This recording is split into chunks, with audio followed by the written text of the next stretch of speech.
So the Chiefs got a big win last night, 22-9 over the Giants. We asked Chiefs Kingdom what your questions and concerns was going forward. We're going to talk about all of that today.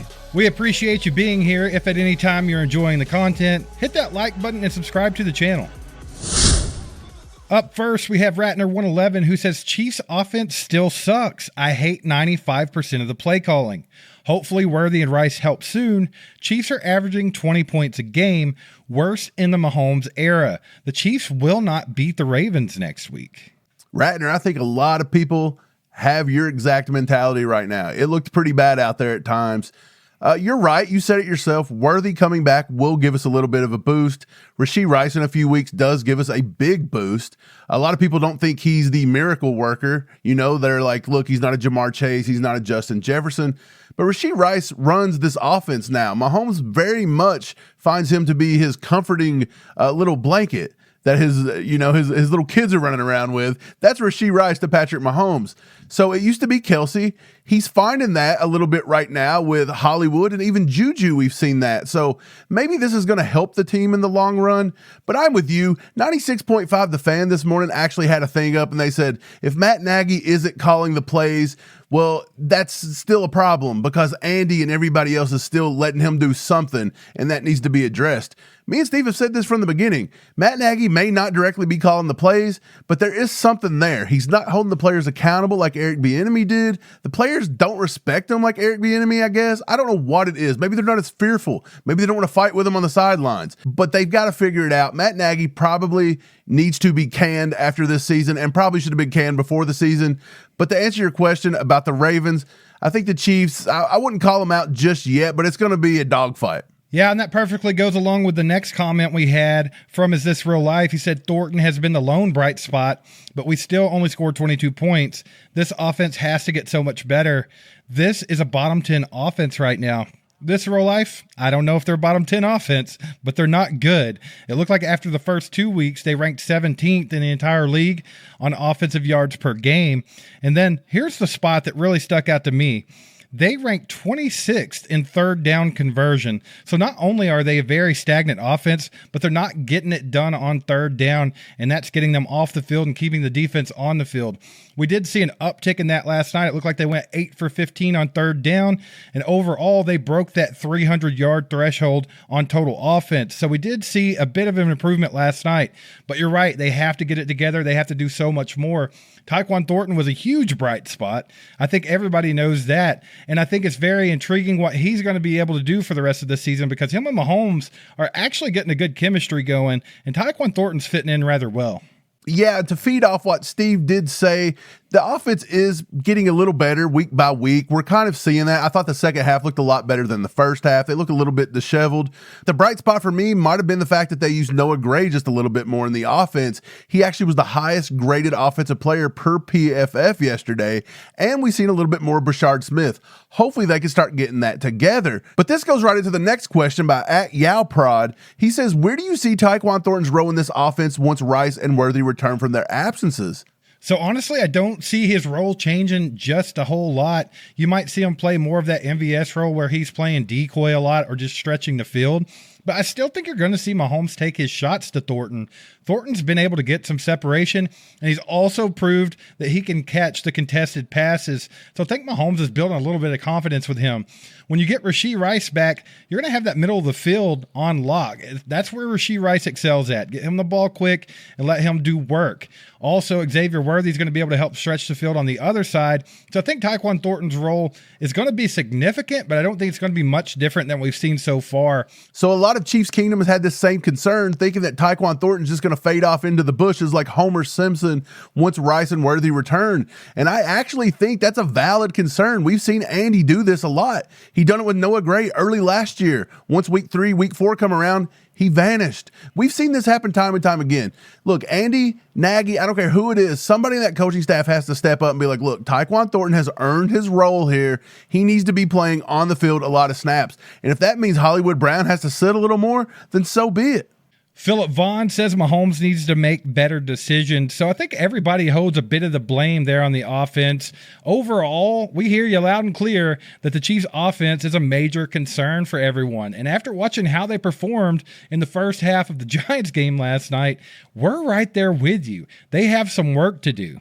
Here's an interesting fact here. The Chiefs are 7th in offensive EPA through the first 3 weeks and would rank 4th if Travis Kelce had caught that touchdown against the Eagles.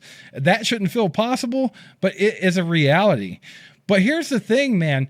Patrick Mahomes is still not comfortable in that pocket. As much as we think they've improved since last season, let's take a look at what they did last night against the Giants. Patrick Mahomes was pressured on more than 25% of his dropbacks for a third straight game. Patrick Mahomes is not going to be comfortable when he's literally under pressure a quarter of the game. A lot of people want to look straight at Jawan Taylor. He's been a big scapegoat with good reason. But let's take a look at what Andy Reid had to say about that today in his presser. He literally said that Jalen Moore came into the game on the last 2 series to replace Josh Simmons. Not because of Josh Simmons, but because he just wanted to get Jalen Moore some snaps at left tackle. So let's talk about that for a second, Mike. We think the big problem last night was right tackle, and a lot of people want to see Jalen Moore start there instead of Jawan Taylor. But he's literally getting him in some snaps at left tackle for no reason. Right, that's the wrong side to be working him in on. He should have been in for Jawan Taylor. I think Chiefs Kingdom's had just about enough of Jawan Taylor, if I'm being honest here. I know I have. I'm tired of seeing the same false start penalties. I'm tired of seeing the holds in bad situations. I'm tired of getting in the red zone and having all these line problems where you can't get on the center's belt line. It's getting ridiculous. This was supposed to be corrected after year 1. It went down a little bit. It was supposed to be corrected even more in year 3. It's got worse. Matt Nagy just had a press conference the other day talking about it and how he's going to be held accountable and we know it's coming, and he's not going to touch it. It looks like right now Jawan Taylor is indestructible. This dude's going to be here for the long haul. They know that Brett Veach gave him a contract that they can't deal, they can't work around, and you can't put a guy that getting paid that much money on the bench. It's that plain and simple. It looks to me like Jawan Taylor can do whatever the hell he wants over and over again, and Andy and them are going to sit there and take it. But looking at more of the positive side, a lot of the comments we got was talking about how good the defense was last night, and they did have a pretty good performance. If we take a look at this, Matt McMullen said that Chris Jones had 7 pressures, George Karlaftis had 7 pressures, and Omar Norman-Lott had 5, and they each generated, obviously, at least 5 last night. KC pressured Russell Wilson on 54% of his dropbacks, despite only blitzing 6 times. It looked like during the Eagles game that the only way the Chiefs could get pressure was to send the house. There was a lot of blitzing that game. They dialed it back. We still were able to get pressure last night, thanks to Chris Jones, George Karlaftis, and Omar Norman-Lott, who was a complete menace last night. In just 14 pass rush snaps, he racked up 5 pressures and 5 QB hurries. And shout out to Noah Williams, who only played 8 snaps last night, but he did grade out at a 91.8 and had a pretty good night in coverage. Let's get to our last question here from our boy Perry. Thanks for being a member, Perry. You guys can be a member too. Just go over to join.allchiefedup.com and subscribe for $4.99 a month. Totally worth it. Perry says when Butker missed in game 1 and game 2, he wasn't completely concerned, but now it seems like a pattern. Says I'm officially concerned, especially with the offense still lagging. A field goal or point after can make all the difference. Perry, I fully understand that frustration. Look, when the offense isn't moving, you do have to rely on an extra point or a field goal here and there. And if we're not going to be able to blow teams out and it's going to stay close, we're going to have to win these tight games like we did last year, and you've got to do that with the kicking game. So they've got to get something figured out with that one. I don't know if it's the holder. I don't know if it's a rise. I don't know what it is. Maybe Butker's just in his head right now. But it's not that crazy. If you look back through Butker's career, he's kind of been this same way. He's missed 17 field goals from 50-plus yards in his career. He's missed 10 field goals between the 40 and 49-yard range.